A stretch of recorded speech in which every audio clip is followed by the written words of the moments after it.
What is up, IDP Army? What is up, fantasy football fanatics? It's your man Jordan Reigns at 50 Shades of Drunk. Thank you for joining us. If it's your first time here, this is the IDP Army podcast, Dynasty Defenders. Today we got a good show. We're going to be talking about the top 10 NFL draft prospects. We're going to try to cover each position, just give the top player at that position. Y'all know I'm not big into college football, not huge into the draft process, so I brought on a buddy who does know the situation. You know what I'm saying? He's going to give us the DL. So before I bring him in, though, make sure you are subscribed to both of our podcast feeds. If you are not to one, make sure you do the other. The links and all that are in the descriptions of both. So, like I said, we're going to talk about the top 10 players coming into this NFL draft, you know, kind of at the top positions and how they may relate to your favorite team or how they may relate to your favorite dynasty team, you know, more importantly. So, we're going to go ahead and bring him in. I got another Jordan Vanek over here. How you doing, brother? I'm doing good. How about yourself? I'm good, man. It's always good to see another Jordan. You know, I've told you when we saw each other at Senior Bowl, you know, it's 23. It's that Jordan year. So you're the Jordan. We can't be stopped. You know, the energy today is hopefully infectious. But I'm Mhm. excited to learn, you know, from you. You're somebody who watches football, you know, from a football perspective, but also from a fantasy perspective. And that's a unique value add, you know. So I'm really excited to have you on here to kind of talk through who you like in this class. And right before we came on, I mentioned too, I forgot, you're a Panthers fan. So this draft is really intimate and close to your heart. So let's just go ahead and without further ado, dive in. You know, who is your top quarterback in this class? Or even before that, what's up? How you been? Tell us where to find your work and all that. You got any mock drafts out there? I have been holding one of my mock drafts. I'm going to be doing it on Thursday and release it. I'm only a one mock draft type of guy because I just don't like wasting time. And I feel like a lot of mock drafts from a few months ago are there. You can find all my work at the 33rd team. I will be the head of DFS over there. So if you need DraftKings, FanDuel, so some of the showdown, any of that type of stuff, you'll see a lot of my content pop up there. I'll be breaking down receivers, doing some long shot receiver plays towards the actual season. But for now, I've just been cutting up these rookies and diving deep into them. But as far as my top quarterback, it's very tough this class. There's a lot of good ones. I think you can go in a few different directions, but based off of what I've heard from CJ Stroud and some of the, S2 stuff, and I'm not saying that's the end all be all. From a film perspective, he is the best thrower in this class. He can hit all three levels accurately. But as far as my best quarterback, I think Anthony Richardson is the most talented quarterback in this class. He is a freak of nature. I think he has the highest ceiling. It's just a matter of whether he gets there or not. As far as my Panthers, I think it's fine to take Bryce Young. I like everything he does on the football field. Obviously, his height is a concern, but he doesn't throw the ball short. So, like, there's a stat that I remember a few years ago. Joe Flacco and Brock Osweiler had the most batted balls of any quarterback. They're 6'6". They're big guys. They shouldn't be getting their passes batted at the line of scrimmage. It's because the way their arm motion works. If you watch Bryce Young, his arm release, like his launch angle is much higher. So I'm not really concerned about his height. I think he's going to be fine. I think he is the safest prospect in this class because out of the top three, he can diagnose coverages a lot better than them. I saw him make a lot more checks at the line of scrimmage, put guys in position to win. You can't really go wrong with a top pick. I think it's Bryce Young from what Vegas has said, so I'm rocking with my guy Bryce Young. So you like Bryce Young. Was that who you would like them to take? I would, based on what we gave up, I hope it's Bryce Young. I know Anthony Richardson, I said, is the best prospect, but being the best prospect doesn't necessarily mean you're going to be the best pro. And I'm afraid of the assets we gave up to take a risk like Anthony Richardson in this draft. No, that makes sense. I kind of agree with you. If the Panthers were in a little bit different of an organizational situation where they could kind of take that risk on, maybe, you know, they could. I wanted to bring up something too you brought up, which is, again, this is my favorite thing about talking to football people and bringing things into fantasy. Like, he's, you know, 6 foot tall, but you're talking about the throwing angle, his release trajectory. Like, he's not throwing down. And Brock Osweiler, a tall guy, he's going to be inclined on those short routes to come down with the ball. You're right on that throw trajectory. But if he's back there in the pocket a little bit more, it makes sense that his natural angle, and that's something that you are keyed into that maybe people that are just reading the spreadsheets may not see. I'm sure you do that too. So I love that little tidbit right out the gates there on the quarterbacks, because that's the big knock that I have heard on Bryce Young is with tit for tat, it really is just that height thing. And some guys I've heard, some guys that I kind of respect were like, if it was me, I would go with the taller guy, and then Richardson would be next. But I think it's going to be interesting. It always is when the clock actually gets running. We're always kind of a little bit shocked or, freaked out. You never really know what's going to happen. And there's a lot of turmoil in the league right now, especially at the quarterback position. So I'm excited. Hopefully you guys, whoever you pick, for the Panthers, it ends up being the right guy, because they have, they've been in a weird situation for a while. Unfortunately, it's been a while since that Cam Newton MVP season, and there hasn't really been much to be excited about since then. So we'll see what happens there. So let's go ahead and move on to the next position. Let's go wide receiver. Is Jackson Smith-Njigba your top receiver in this class? So coming into it, before the combine numbers started to come in, and I got to see that Jordan Addison weight, and it shied me away from having him as my lockstep one, and seeing JSN's athleticism on the 3-cone and 40-yard dash not necessarily being the absolute swing. I felt like they were in the same tier for me, but with what JSN did, it's him at the number one position, because he is simply the most ready day one prospect. He's going to come in, and essentially I think he's going to be a Amon-Ra St. Brown. He has the ceiling to get to the Cooper Kupp type of player, where he's going to be a slot, and he can also play out wide, but I want him in the slot. He dominates in the slot. And from my film like breakdowns and stuff, intellectually he's the smartest route runner in this class. What I mean by that is when he's running his routes, he knows how far to take his route up the field. He knows what coverage is coming his way and where to find the soft spot. There are multiple plays as a true or a freshman at Ohio State with Garrett Wilson and Chris Olave where a team would be in a specific coverage, and you see JSN know exactly how far to get on a crossing route and just be behind those linebackers, in between those safeties, and it created a lot of throwing lanes, which is why he's so successful. I'm not really concerned about that Rose Bowl, too hyped about the Rose Bowl game where he went for, I believe, like 300 yards. Utah had a running back playing corner in that game, and Ohio State just kept abusing his side of the field.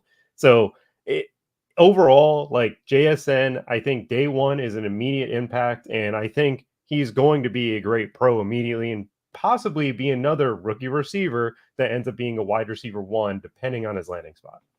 Ooh, that would be nice. That would be nice. Okay, so I have a couple of questions there, but first, what about landing spots? What are you projecting, and what do you like? And then third caveat to that, like, what would be the worst spot? Like, where it's like, damn, like that's not what we want.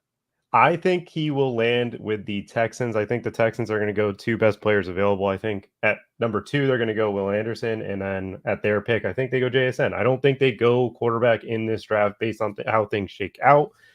And for me, that's fine. I've watched a Kyle Shanahan style of scheme just work with a lot of quarterbacks. I know it doesn't always flow. It's not always going to be perfect right away, but I think JSN going to the Texans, he's immediately their best player at the pass catcher.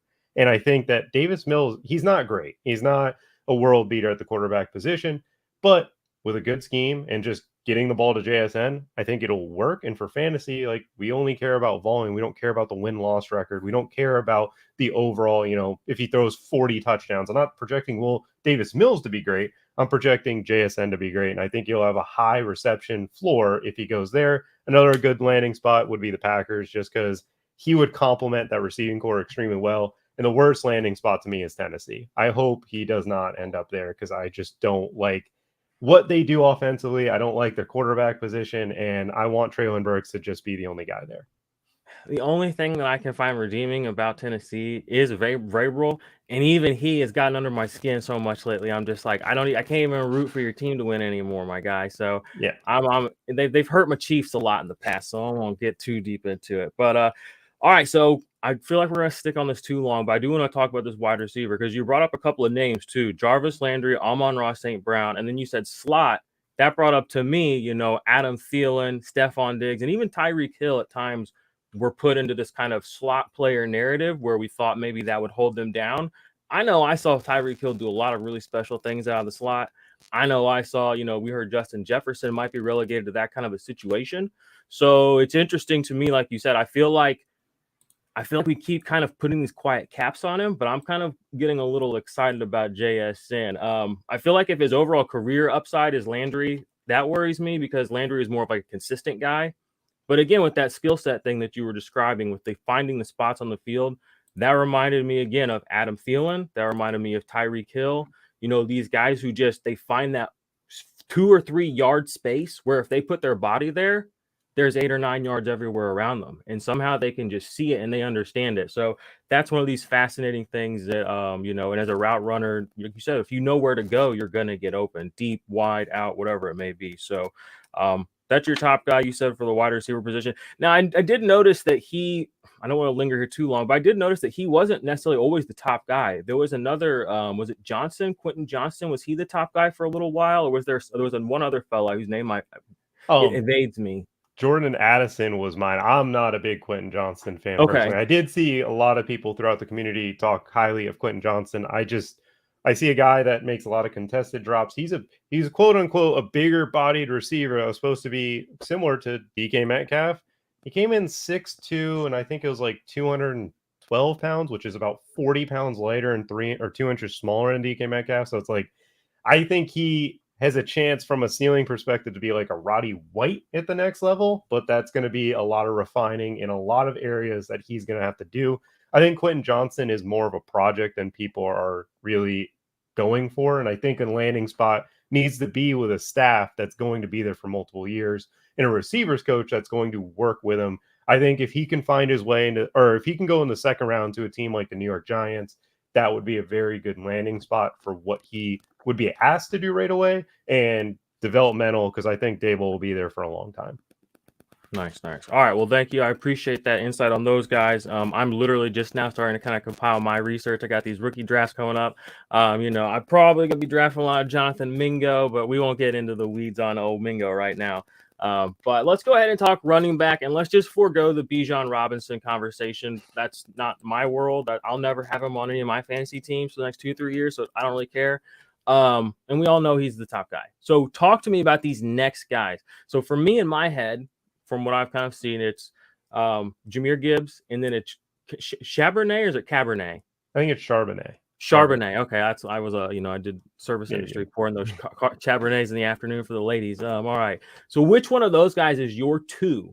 And, kind of the same caveat questions. What's your intuition? What's the data say? And then what's the perception? And then like maybe some pros, cons, landing spots. For me, it's a big gap between Jahmyr Gibbs and Charbonnet. And the reason is because when I talk from a running back position, it's Charbonnet, I think, could be a producer that is giving you, your 4 yards per carry, 4 to 5 yards per carry. He can handle a big workload, getting, 20 carries. I think he's very good in between the tackles from just he can get it done, but I don't think he's special. I think he's a guy that I wouldn't be willing to spend, high of day 2 capital on him. I think he'll be a late day 2 pick to a team that just, if the Bengals don't take a running back in day 1, going him in day 2, where if they let go Joe Mixon, he's a guy that's going to understand where to go. He's going to give you 4 yards. He's not going to give you many games where he goes for, 100 yards rushing, but he's going to be competent enough. He's going to be very good in between the tackles. He's not going to create negative rushing plays, but the reason why I have Jahmyr Gibbs so much higher than him is because Jahmyr Gibbs is special. I think he is a Jamal Charles type prospect where he can hit the home run play. He has such a high escape ability where he will make you miss and then not lose speed. I think a spot for him that's been a lot of rumblings is the Miami Dolphins. If they can move up in the second round to get him, I would love that landing spot because I know what type of scheme McDaniel wants to get done. And then with Tyreek Hill, Jalen Waddle, and Jahmyr Gibbs, that would be the fastest team I think. Chosen one, Robbie Anderson. You forgot chosen one, Robbie Anderson. Don't forget. Chosen Robbie Anderson, or Chosen Anderson would also be the third there. But Jahmyr Gibbs is my 2, and he's he's a special player who, when he gets outside of the tackle, he's gone. It's special type of speed. All right. So Gibbs is your guy. And when you say there's a big gap between Cabernet and Gibbs or Charbonnet, I'm sorry, what was it again? You're good. Charbonnet. Charbonnet. Do you mean like the talent gap, but like in the right situation from like a fantasy perspective or even a career perspective, like we all know, for instance, that obviously DeAndre Swift is more talented than Antonio Gibson. But from a fantasy point of view, it's been a little bit nicer to have Gibbs, it seems, over the last few years with the touches, with the playing through injuries, etc. So maybe just to distill that down before we go to the next position, tight end, everybody's favorite fantasy position to fight over. In the right situation, could we see, Charbonnet be somebody who could surpass Gibbs in a fantasy format sort of mindset? Yes, no, definitely. This is just from a talent perspective. From Mhm. fantasy, it's all that matters is how much volume you're getting. Because Tyler Algier was a very good fantasy running back. He's not a top 10 running back in the NFL, but if Atlanta doesn't go Bijan Robinson and they keep Tyler Algier, he'll probably be a top 12 running back in fantasy because he's in a system that works. Run blocking's good, and it's a team that loves to run the football. Nice.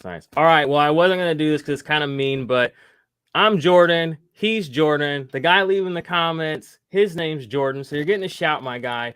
Guy on the left, that's me. Doesn't know how to pronounce the name of some of the biggest rookie prospects. Yeah, I don't watch college football. I open with that. I'm not ashamed. If he wins me some leagues, that's fine. I'll learn to know his name then. Maybe I'll have his jersey here for too long if he does it right. But had to give another Jordan a shout out because it's just the right thing to do. 23, you're the Jordan, showing some love. All right, talk to me about these tight ends because I've seen a lot of the RAS score and then the fantasy. You know the tight end conversation in fantasy. We're all trying to distill that perfect whatever it is. Nobody's figured it out yet. And we so everybody's a mad scientist. Talk to me about these guys. There's the Michael Mayer. I know the guy that from Notre Dame, right? Yep. Then there's Luke Musgrave. He was a senior and he was at the Senior Bowl, correct? Yep. And then who's the other really big name? Is there Dalton a third? Kincaid? Yeah. That's it, Dalton Kincaid. So kind of talk me through this position. Who's your top guy? And then same thing, intuition, data, perspective.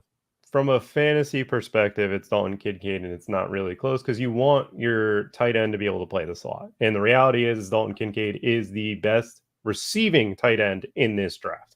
Michael Mayer is a very safe prospect. He can get it done blocking. He can get you he can be an open target in the open field. He knows kind of where to sit in some soft zones. I'm not a fan of Luke Musgrave because of he had plenty of injuries throughout his college days, and he's still a raw prospect where it's not so much of, easy. He can plug and play right away. I'm not really into him, but I think Kincaid from a fantasy perspective, like he's the first tight end. Kyle Pitts was a unicorn of a prospect, but Kincaid as a receiver, I think he's going to work. I think he's going to be totally fine at the receiving position. I look at him and I feel like he could be a Zach Ertz where you have another tight end that's blocking for him and letting him just play free, get into the slot. I think a team that if they don't go receiver or if they were able to kind of find a way and to get him in the back end of the first would be the Packers would be a nice landing spot because they have a tight end that can block and then they can have him work the middle of the field. Again, this tight end class is probably the best top to bottom that we've seen in a very long time.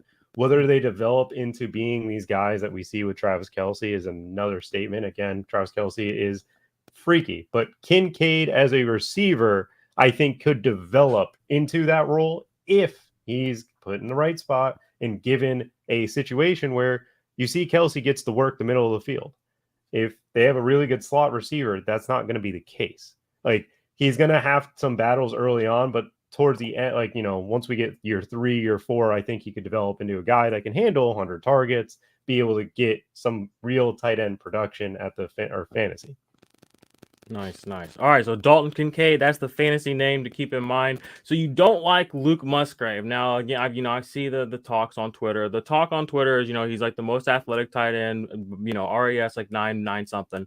And that usually transfers over. Correlation, is not necessarily causation, etc. So you have to kind of discern what you're looking at there. So the upside and the metrics push that he could be that guy, but you're kind of saying he's a little bit less refined of a football player, and that may be indicative of the senior year. But that isn't taking away from his athleticism. So of in overall, this class is actually really good. So how many guys do you think will go in the first round? I was listening to something recently, and I thought I heard maybe two or three, and that feels like a lot of tight ends in the first round for me. But again, I'm not up to date. So do you think Luke Musgrave could make his way up there? But again, I just want to reaffirm Kincaid is your top guy, and where was like the best spot for him as a rookie, maybe? Kincaid I think best spot would be Packers. I think that's a team that he could work the middle of the field for if they don't go receiver. So that's kind of the spot. You need a spot where the slot player isn't as great, because that gives them the open door to be working that middle of the field and being the guy. So you want that for your tight end position. But as far as how many tight ends can go in the first, I think it's two. I think it's Mayer and Kincaid. I think the tight end that I would rather have over Musgrave is Sam Laporta. Watching him after the catch is awesome. He loves contact and he breaks tackles and stuff. Coming from Iowa, he played out wide. He played in the slot.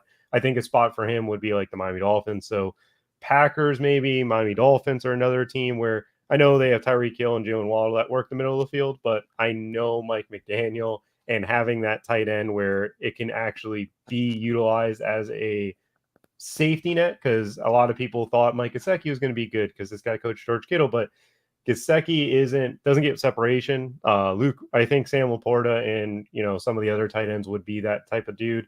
Another tight end that I like is Darnell Washington from Georgia. He's a freak of nature. If we want to go by freaks, I want him over Luke Musgrave. All right. Appreciate that information. All right, before we jump into the defensive side of things, everybody, y'all know this is the IDP Army channel, so we do cover defense from a fantasy perspective as well. You can check out the rankings. You can scan the little QR code. You can click the link in the description. We would love to have you in there. The index is looking fresh, so I'm excited to hear about some of these rookies at the defensive positions. And I guess we'll just start with the defensive tackle, not necessarily a position that's usually big for IDP, but even some of these rookies, like Jordan Davis last year, I was kind of shocked when I was going back and doing my research at how little he got on the field last year for the Eagles, so I was just a little bit curious about, that kind of, if he was that top end guy, didn't really play a lot. Now, granted, Eagles have like the most dope defensive line of all time. So it's like hard to put everybody out there. When you're a rookie, you're going to, obviously be sitting behind some of these guys that are out there, Javon Hargrave, for instance, and who else is out there? Brandon Graham, and then you have the guys off the edge. So that was a little bit, but even guys like Derek Brown going back a couple of years, we're not seeing pan out for a big kind of like fantasy situations. But then you have guys like Quinnen Williams, who's a little bit more of an aggressive pass rushing type interior guy. What are we getting with? And I'm just going to go ahead and assume that Jalen Carter is your top defensive tackle. What kind of player are we going to be getting, or what kind of player will whoever drafts Jalen Carter be getting? I think it's more of a Javon Hargrave type of player where they're going to be able to get interior pressure. I think Jalen Carter I thought Jalen Carter was the best player on Georgia's defense last year. And that was a defense that had the number one overall pick, had Jordan Davis going the first, had Nakobe Dean, had so many players go in the NFL right away. But I think Jalen Carter was a player that when he gets on the field, it's scary. I think that getting Jalen Carter into a spot where Seattle would be a very good fit. They're, I think, moved over to a 3-4 type of scheme now. Getting him in that defense, like hybrid D tackle defensive end role. They got Draymond Jones to play. On the other side, I think that would be a really good landing spot. Getting him to the Lions with Aiden Hutchinson would be phenomenal, just because having those two talented players on the defense line is going to wreak havoc in that division, especially when, the Vikings are just allowing their quarterback to just get hit repeatedly. So that's Cousins' whole career. Cousins' whole career. It's amazing that he hasn't missed. I mean, he's almost never missed a game. I don't think he's ever missed a game. It's insane. Yeah, he just continues to get hit. It's scary. and he ain't built different. Like Kirk Cousins ain't built different. He just knows how to fall, it seems. He knows how to get tackled and just lay down, get cradled. He's like Steve Rogers. Like, I could do this all day. Like he knows he's gonna get hit. He just this is what it is. Yeah. But yeah, no, Jalen Carter, I think, is the best interior defense lineman that we've had in a little bit. And I think, The off the field issues is another thing. I don't speak on players like that because I don't know him personally. I have no idea what he's like. All I know is as a football player, if there wasn't off the field issues, there's a real chance the Bears stay at 1 and draft him because of that, how good he is at being a defensive tackle, wreaking havoc interiorly. Wow, nice. Well, that's good to know. Sounds like he's going to be an aggressive guy. Definitely somebody that's going to push pressure to the outside, get some free cleanup sacks. Hopefully, he gets on the field quite a bit. And who was the team you said you wanted him to go to there? I think the Lions. Lions would be great with Aiden Hutchinson.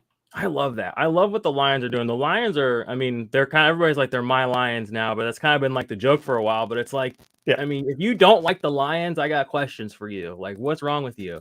Like, why don't you like the Lions? Like, they have only fun guys on their team, period. Like, if you can't root for these guys, something's wrong with you.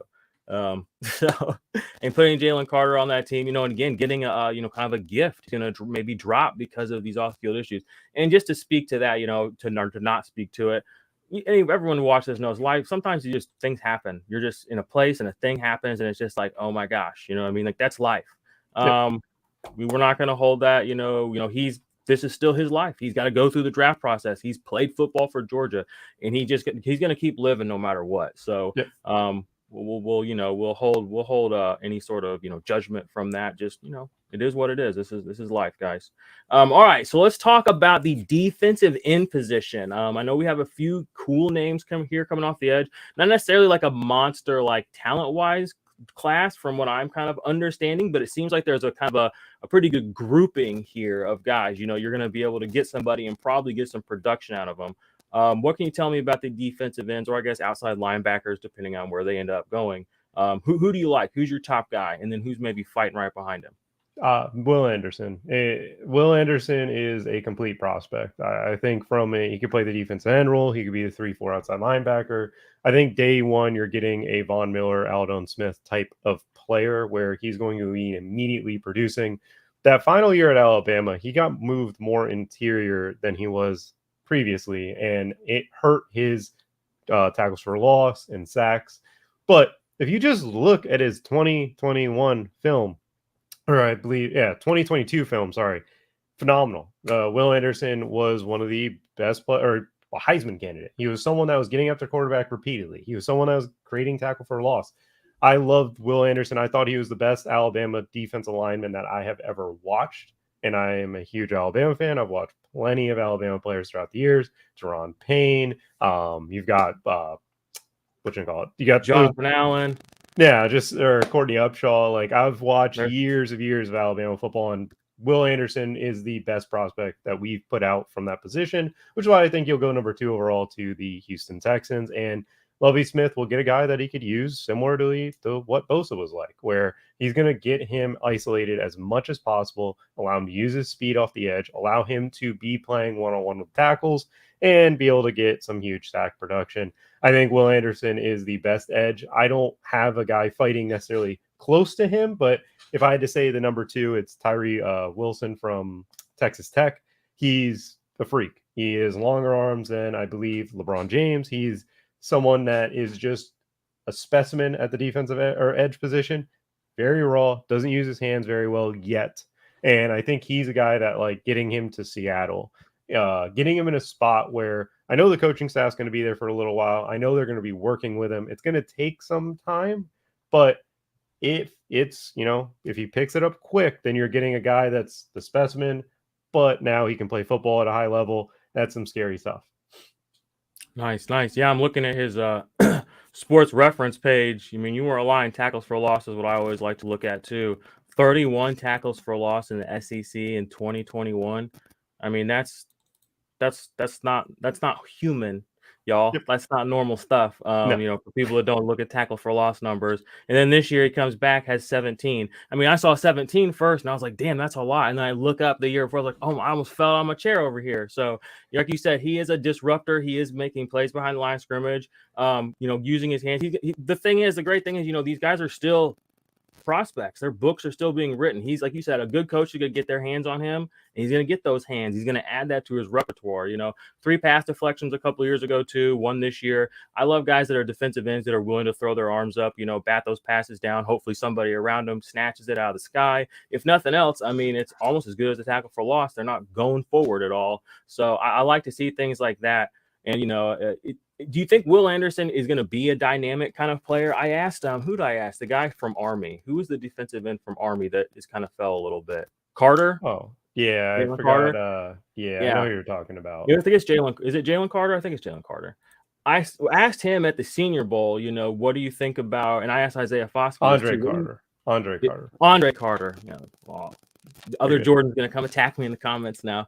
But I asked him, what do you think about these guys that are a little bit the defensive end position becoming a little bit more than just a forward shaped vector, where it's just get after the quarterback. I was like, last year we saw, Aiden Hutchinson get dropped back into coverage intentionally, put into positions intentionally, and he brought down interceptions. Like, he didn't just stop passes from coming. Like, they said, we think you can do this. And he did it. I was like, what does that mean for you? Like, when you see guys at your position doing that as that evolves. So do you think Jalen Carter is one of these guys that's going to be like that, who is getting his arms up in the air, who is going to be kind of, maybe just because he isn't at the quarterback, he doesn't think, oh, this isn't my play to make, or what kind of a player are we looking at? Or is he more of and I always people hate me, but I always call him Myles Garrett. He's always my example of like a trajectory pass rusher. Like, Myles Garrett's trying to get to the quarterback, and like if he's throwing the ball, he's not looking around for that stuff. Usually, he's gotten a little better at it lately. Joey Bosa is another guy, doesn't really bat a lot of passes. But do we see Jalen Carter being a super disruptive player in a lot of assets and areas, or is he going to be somebody that's maybe just going back there and just getting to the QB?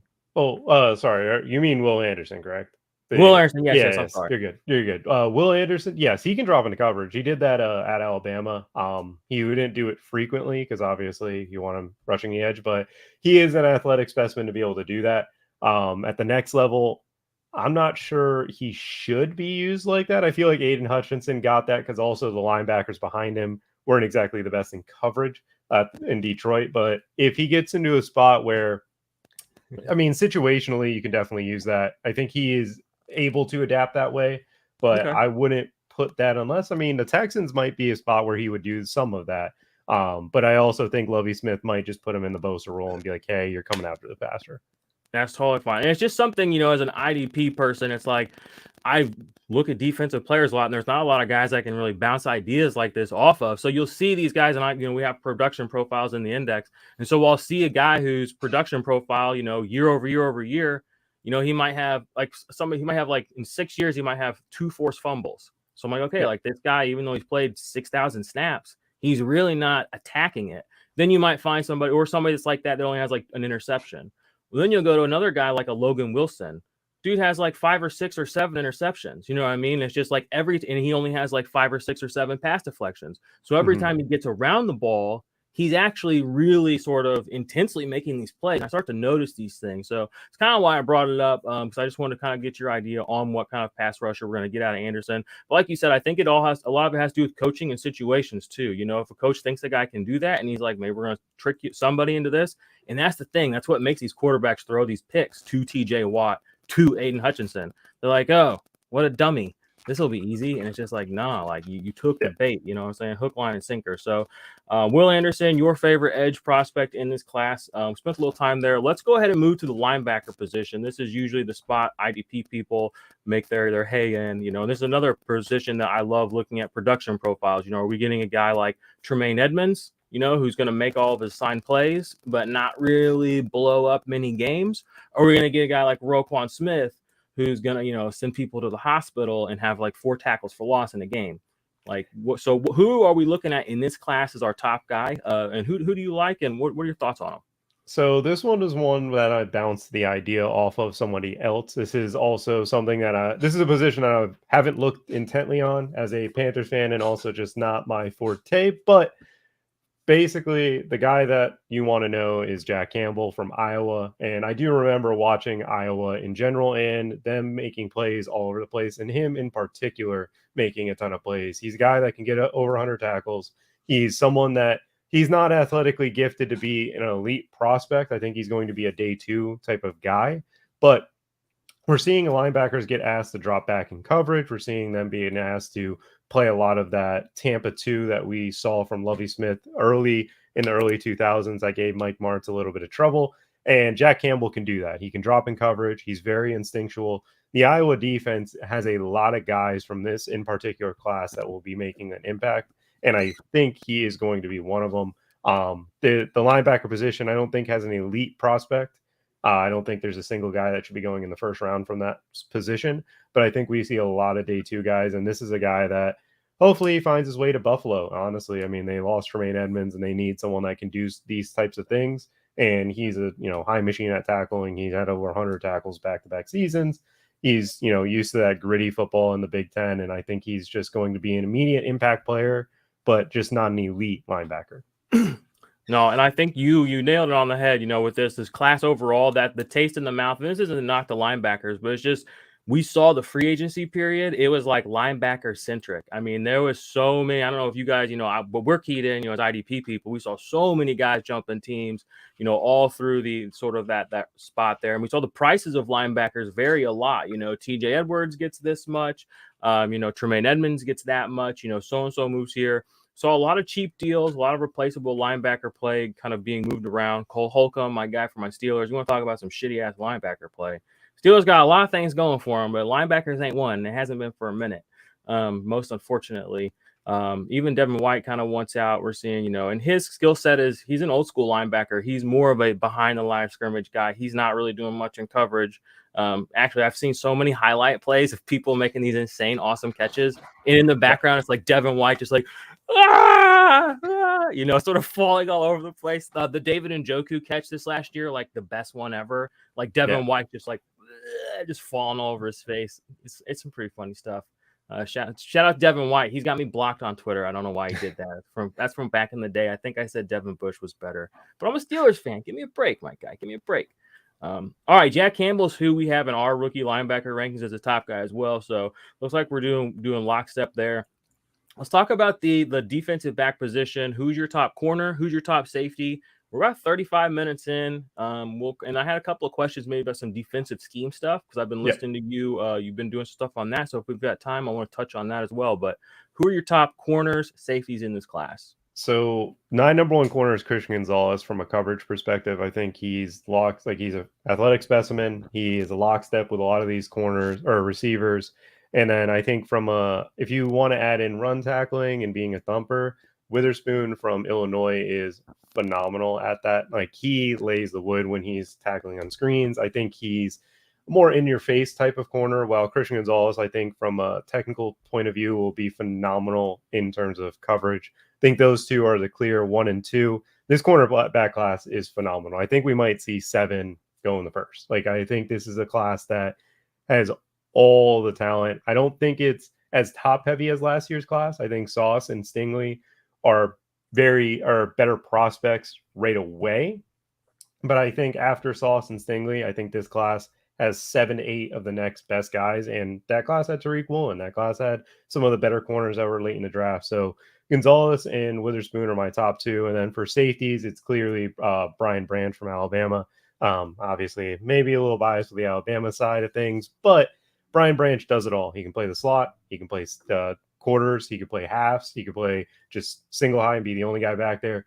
I think the landing spot that I keep penciling him in and I keep seeing is the Jaguars, and I would love that landing spot. They need help on that back end, and he is a phenomenal player that will be an immediate impact.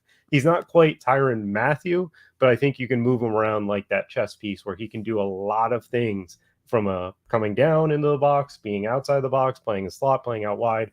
He's a multi-dimensional safety. Nice Branch. And, coming back to my Steelers, Minkah Fitzpatrick, Alabama safety. Then they put out Landon Collins as well. And there's at least one other pretty good safety. I can't remember his name that's come out last few years. So Branch, is he going to be more in the mold of, you think, a Minkah, or is he going to be more in the mold of a Landon?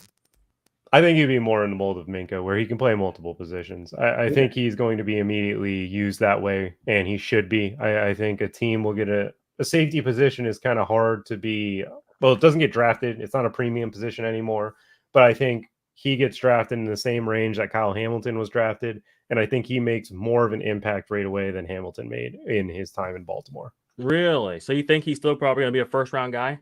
Yeah, I Like, think he'll wasn't be it 2 years ago, we didn't have a first-round safety? I think it was Javon Holland went at the the top of second. the second. And Yep. then last year, we had Kyle Hamilton, but then it was, like, pretty quiet until the second round, I think. And Hamilton went pretty high too. Wasn't he, like, 7th or 8th overall or something? Or was it 16? I No, don't he was remember. in the later because they went It was Linderbaum Baltimore. and they got Hamilton. They got both of those in the first round in the teens. I think that's where we'll see Brian Branch. Like the Jaguars are a really easy spot to put him. I think the Vikings would be into him if they decide to change their approach on Harrison Smith. I also think that you have the Giants or another team that needs secondary help, and he would be a very good player to add in that defense and the way they play things. So Giants secondary is kind of weird to me because I mean, like we thought Xavier McKinney. There's the other isn't he Alabama safety too? So there's one right there. And he didn't really hit as much as I wanted to. I know he's coming off an injury. I like Julian Love, but they kind of shipped him out of town pretty quick after I thought he came on kind of hot last year. But I trust the coaching staff there now. If they can get rid of Kenny Galladay, is he still around? Yeah, safety position. Just to kind of touch on that, if anybody IDP shifting out of this year. Go look for Kyle Hamilton because Chuck Clark is gone. Deshaun Elliott is gone. I don't really know what's up with PJ Williams. We know they don't like to play their rookies a lot necessarily. That's kind of just a franchise thing, a team thing, organization thing. So Kyle Hamilton doesn't have a lot on paper from last year. He did get a lot of love from PFF, etc. But as far as like fantasy wise, you can probably sneak him off somebody's team pretty cheap still right now. So Brian Branch, your top safety, and then you have Christian Gonzalez and then Devin Weatherspoon. Those are your top two corners. Yep. Excellent. And we've covered every other position. What do you know about this offensive line this year? Who's the big beefy guy everybody wants to protect their QB with? I've seen a lot of Paris Johnson love. I think it's going to be between Paris Johnson, the Northwestern guy. It's his name slipping off the top of my head, and then Broderick Jones as the top 3 tackles drafted. But the tackle that I'm in love with is Darnell Wright. You can go back to the Tennessee-Alabama game if you want to see him matched up with Will Anderson. There are a few times where he went one-on-one with him and shut him down, and I didn't see that much throughout Will Anderson's career. But in that particular game, he was phenomenal. I think he's going to be the tackle that ends up being the best right away for this class. And I think he gets, probably plugged in at right tackle, which is probably going to be why people don't want him. They want the left tackle, the Paris Johnson, the bigger guys, but similar to what Tristan Wirfs experienced, where he wasn't the first tackle taken in his class, but he was clearly the best tackle when we look back towards it. Darnell Wright would be my guy from Tennessee. All right, there we go. Well, I appreciate your insights, my guy. I feel honestly, it's the Monday of draft week. I'm getting oriented. I'm finding my North Stars. I appreciate your insights. Like I said, when are you gonna put out your mock? I want to check it out. Probably Thursday. Thursday morning is when I'll be getting it done. It's the day of the draft. I'll wake up and I'll have all the information that I could possibly need, and I'll go get every pick wrong. And outside probably the first. I think this is the first year where the second pick is the hardest pick to predict.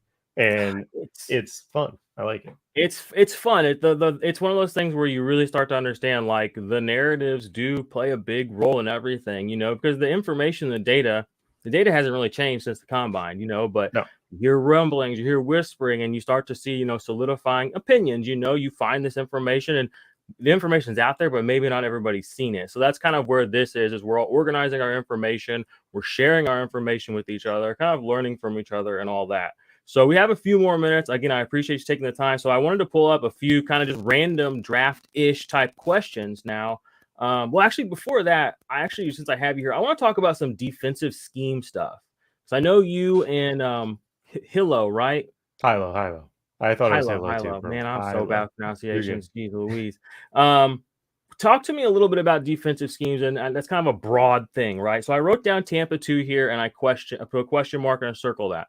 So tell me a little bit about Tampa 2 and like what does that really mean, and how does that affect the players that are in it, and what kind of players succeed in that, and what kind of teams are running this right now? So in the NFL today, there's a lot of too high, and what that means is 2 safeties back, and the way your safeties defend, you can go either in too high, you can have cover two, which cuts the field, where your safeties are getting the deep portions of the field in half, because it's cover two safeties back. And in this particular, in Tampa 2, what happens is the linebacker, instead of staying closer to the line of scrimmage, the linebacker gets, if you think of the hashes, the two lines that they have to stay inside, the linebacker basically shoots back and stays guarding that hash, like hash to hash in the middle of the field. Watch Fred Warner in the game against the Dallas Cowboys in the playoffs guarding CeeDee Lamb when CeeDee Lamb ran a seam route. And basically Fred Warner's job was backpedaling and turning and seeing CeeDee Lamb and defending him in that spot. That is what Tampa 2 looks like on paper. The NFL is going to a lot of too high stuff, a lot of stuff where you're mixing and matching your safeties after the ball is snapped. So it's called quarters, cover 4, which cuts the deep portion of the field into fours. You can thank Patrick Mahomes and Josh Allen for making that very popular, just because of their arm talent and what they were doing to teams, because prior to them, teams will play a lot of cover 1. Cover 1 is just having one safety back, usually man across the board. And when you have Tyreek Hill and Travis Kelce and you're playing cover 1, good luck, because that led to a lot of deep touchdowns. The most popular coverage in the last 5 years has been cover 3 because of the Legion of Boom. And cover 3 is where your corners, basically, they're responsible for the deep third. You have one safety staying back, and then one of your safeties drops into the box and plays like a linebacker hybrid type of role. That is a coverage that teams have figured out. You want to get basically deep crossing routes a lot. You see that the NFL is an ever-evolving game where Legion of Boom happened, but then all of a sudden you can't be as handsy with your corner. So it makes that coverage necessarily more difficult to play. And then as a result, teams are like, okay, well, now we know where to throw. We know where to hit some of our guys. And you see the Miami Dolphins with Tyreek Hill and Jalen Waddle just abuse cover 3. So teams went to quarters against them. And even then, Mike McDaniel found a counter for it, because there's a counter to every single coverage. But in general, the primary schemes that we're seeing is cover 4. We're seeing a lot more too high. And the reality is that's why the yards per carry for running backs is higher, because teams are playing lighter boxes and passing rates are extremely high. So the NFL is ever evolving. A team like Atlanta is going to be a problem for teams. It's going to get teams out of their norm. And why, like the 49ers, if you watch back, the Falcons dominated the 49ers. That doesn't make any sense when you think of how good 49ers are, but they dominated the 49ers because the 49ers weren't used to a smash mouth team just running the ball. They're trying to defend teams from throwing the ball and using their pass rushers. So that's kind of the gist, to sum it all up and make it a little bit more digestible. Wow, I appreciate that. And you even as somebody who doesn't understand necessarily and isn't able to digest that from what I'm seeing, I in my head can see certain teams. I'm like, okay, like you said, the 49ers are a great example. And then I go back to the players. Like, you have to have certain players to run certain schemes effectively. Like, you can't do what Fred Warner does with a certain type of, like Jerome Baker. Yep. You put Jerome Baker, I mean, like you said, Miami, and I was like, like there's the thing. It's like everybody's not the same, even if they have the same size, weight, blah, blah. It's like some guys just can do things a little differently. So it's about matching these guys up in systems like that. And that can affect their fantasy output. That can affect, again, like Tremaine Edmonds, where I kind of dogged him earlier, but it's like he was not a bad linebacker. He's a great linebacker. He plays, basically every down that you want him to. But he's part of that defense where, it wasn't necessarily about making those disruptive monster plays, not necessarily rushing the passer as much, but when he is, he's effective. It's much more just about being where you need to be and getting the ball back in the hands of your offense. And again, it's just based on the guys around you. So yeah, I really love that breakdown. Like you said, you don't see that one high safety much anymore. You really kind of have to quadrant out the field. And again, it's based on who you're playing too at quarterback, as some of these guys just aren't so hot these days. What other question? I have a couple of more questions for you. So what kind of big defensive shifts did we see this year on teams? So, like, let me say it a different way. What teams this year's defenses are going to be majorly different in how they operate than last year? The Miami Dolphins are the prime example of this.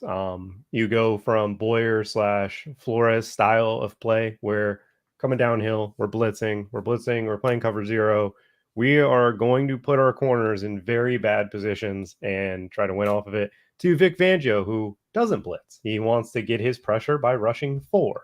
He wants to allow his safeties to have or corners to have help and to be able to mix and match his coverages.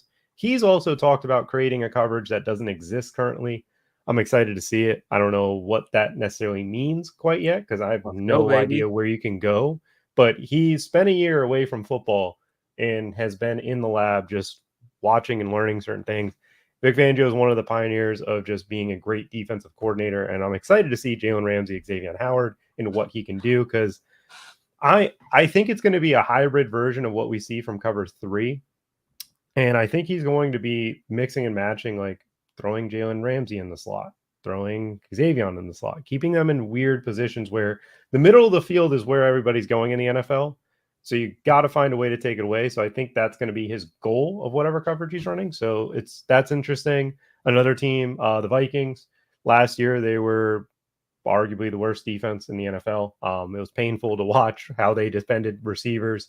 They're not going to defend like that. They're going to blitz a ton. They're going to play man. Daniil Hunter won't be dropping back into coverage. He's going to be coming off the edge. But as a result, they're going to give up big plays. They're just not going to give up the methodical plays. I think they're going to be a team where if they play a bad quarterback, they're going to kill him. They're going to get a defensive touchdown. They're going to get a lot of sacks. They're going to come after him. But when they play a team that has a very good quarterback that diagnoses quickly or a very good offensive scheme system, they're going to give up shot plays. Like if Detroit is playing them and Jameson Williams, that's a player that I'll be targeting in that game because I know the deep play will be there for him. They don't have the corners to really defend that type of player. And in general, Brian Flores gives up a ton of 20-plus yard plays. That's who he is. That's what he believes in. And philosophically, it's actually a good thing for the Vikings because he'll create a lot more turnovers than they had this past season. Yeah. Are they still going to be? I know they put Zadarius Smith in the middle a lot last year, which was kind of weird to me. I mean, not that he can't do it; he's good at it. But I'm just like, I feel like I want him on the outside. But is that more of like because they just didn't really have a good interior guy, or do you see him being more on the outside again this year? I know he also wanted to leave, but I don't think he's going to. But who knows? We're still kind of Yeah. early. I mean, if he doesn't leave, he's going to be on the outside and he's going to be just coming after the quarterback. And I think they'll be using him a lot in like stunts and stuff. I mean, Flores has a blitz rate that is like 15% higher than the league average or 20% higher. Like in the NFL today, you have the Sala Fangio type of scheme where it's like we want to play 7 in coverage, rush 4, and get pressure with 4. And then you have like the Martindales, the Floreses, that are just coming after you. And then some schemes that are just unique in their own way with like Jim Schwartz, or you've got obviously Bill Belichick, and there's not many defensive Patriot disciples floating around anywhere. Flores doesn't really run the Patriot scheme. He didn't really get the talent to do so. And he blitzes a lot more than Bill does. That's for sure. All the prodigal sons end up returning home to old Daddy Bill. Yep. Daddy, help me. I need a job. Don't worry, son. I'll take good care of you. Exactly. All right. Well, I wanted to, before we're getting out of here and we're about to wrap it up, I appreciate your time again, Jordan. It's been awesome. Hope you have a really good draft process, and I look forward to looking at your mock. I have only looked at like one so far, but I'm definitely going to check out yours because, Jordan's got to show love to Jordan's. Yep. But I wanted to circle back just to Dot real quick. Now that the Vikings have brought in Flores, you kind of threw a little shade at Harrison Smith earlier, but could we see a season where Harrison Smith rushes the passer kind of a lot, because like we saw Brandon Jones, one of my favorite sleepers last couple of years ago, was drafted, by the Dolphins. And then he was kind of blew up, because he rushed the passer a lot. And Harrison Smith has always kind of been built like that. He's like my favorite player to watch defensively. Like he reminds me, like when I see him on the field, who he is. Like there's a couple of guys when they get in their stance. Mike Evans, when he gets down, he's looking over. Harrison Smith, when he's crawling up, looking at the line. There's just something about it, like I get goosebumps. Could we see some like crazy stuff, like some crazy kind of blitz numbers, do you think, from Harrison Smith this year? Just because we know he's not great in coverage. I mean, not trying to shade him or anything, but I mean, their back end's trash and he's not really going to help it much. So do you think we could see something like that maybe? Yeah, you're going to see it back to a fantasy angle. Yeah, you're going to see a lot of 3 safeties from them. Flores will bring a lot of that, and he'll be blitzing his safeties. He did that a lot with Holland. He did that a lot with Brandon Jones. That's who he is. That's what he's going to do. Lewis Seen is a guy that I really like as well, but from a coverage perspective, Harrison Smith's a little bit up there in age, and also I think he could diagnose a little bit faster when coming into the box than Lewis Seen. I think both of them are going to be blitzing plenty. I think they might even add a third, which again, I don't think Brian Branch should be their pick in the first round, but if they were to add him, having those three rotate with each other and Brian Branch being the primary that comes and defends the slot instead of the nickel corner, you get him. It would be a little bit more fun to see what they would come up with. I think Flores is going to be blitzing all their safeties plenty. All right. Hell yeah. Well, that's wheels up for Harrison Smith. That's one of our guys. Like I said, he's like my favorite safety to watch in the league, one of my favorite defensive players. And that's it for me, IDP Army, Fantasy Fanatics. Everybody, if you're watching on YouTube, smash that thumbs up, subscribe to the channel. If you haven't subscribed to the podcast feed, you can do that as well.